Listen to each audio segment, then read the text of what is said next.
Libra suns, moons, and risings. Okay, this is a very Venusian time for you. And I know many of you guys are like, what does that mean? Well, I'll tell you what that means. So you guys are ruled by Venus. So whenever something is predominantly Venusian ruled, that means that it works out in your favor. This being that at this time, Venus is in your sign, which means that you shine. You look your most attractive. Okay, you're going to be receiving a lot of love. You may be going through a glow up, or you just finished the end of your glow up. It's like you're reborn, like you're the moment.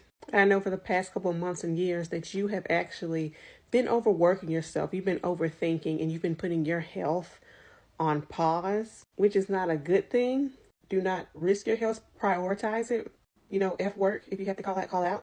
But if you do call out this time, people will understand you and they have more empathy for you because Venus is in your sign. And another thing too is that when you realize that you need a break, that's when this whole like self-worth thing comes full circle, because you realize that self-worth is honoring your body, its circadian rhythms, and the time when it's burnt out.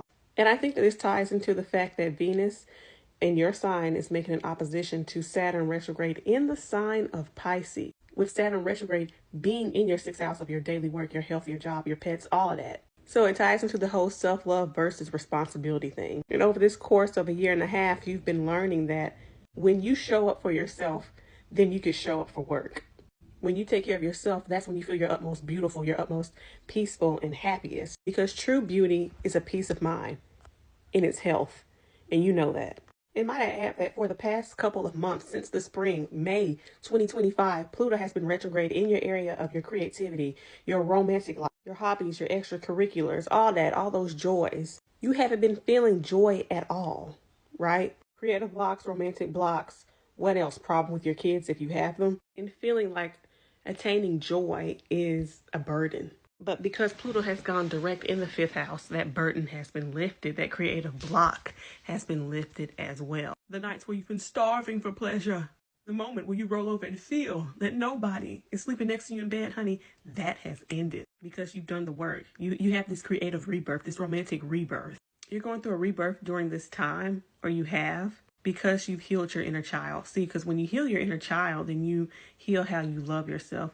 You heal how you relate in love in your romantic life, how you can create, how you can play, how you can have fun, and which hobbies that you choose to align your attention with, because it's all connected to that inner child. And so now that you've done the work, you've given yourself a break, you're rebuilding your value, people can actually see that. They can see the fact that you are having an inner and an outer glow up, which attracts better partners. Not the ones in which you felt powerless in relationships, in your creative field, even your immediate reality, but ones in which you feel sexy, confident, powerful. And who doesn't want that? Like, for real. Libra, this is the moment that you've been waiting for. Don't fuck it up and take care of your health. Okay? No more mysterious diseases. And especially take care of your mental health. Be careful of what you align with and who you align with. Because this new thing, these new people may attach to your soul. A twin flame or soulmate.